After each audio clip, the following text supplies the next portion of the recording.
আপনার মেয়ে, আপনার ছেলে কি কারণে মাদ্রাসায় যায় না জানেন? না জেনে থাকেন, এই মৌলবীর মুখ থেকে শুনেন। যারা মাদ্রাসার মেয়ে বিয়ে করতে চান তাদেরকে একটা সোজা সাপটা কথা বলি, ভাই এই ফালতু চিন্তা বাদ দিয়া সঠিক চিন্তায় আসেন।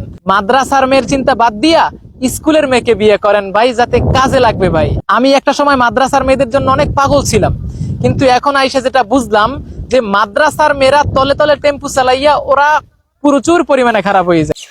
দেখুন, আপনার আমার মেয়ে ছেলে কি পরিমাণ সমস্যায় আছে জানেন না? কেমন সমস্যা, কেমন কি কারণে একটা ছেলে একটা মেয়ে মাদ্রাসায় যায় না, এটা কুচখবর লওয়ার দরকার আগে, এরপরে মাদ্রাসায় দেওয়ার দরকার। মেয়েরা পড়তাছে দর্শনের শিকার, ছেলেরা পড়তাছে বলৎকারী শিকার। বিশ্বাস হয় না আপনার?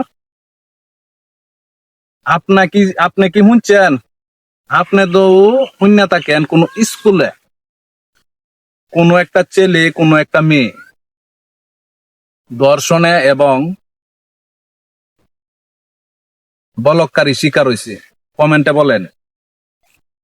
আপনি নেটে সাজদা দেখেন, বাস্তবতা দেখেন, মসজিদ মাদ্রাসায় ধর্ষণে বলৎকারী শিকার হয়। আমি বলবো যে সকল হাফেজ ও কালেম তারারে আমি এটাই বলবো, বউ নিয়া আর যে সকল কমিটি আছে, সভাপতি আছে মাদ্রাসার মসজিদের, বউ সহজাত থেকে থাকতে পারে তাহে এই ব্যবস্থা করে দেন।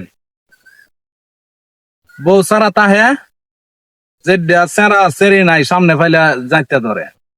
বিশ্বাস না হইলে আপনি যাচাই করে দেখতে পারেন কি কারণে যে আপনার ছেলে মাদ্রাসায় যায় না, তাকে পড়ে না, এটা আগে দেখেন, খবর লন।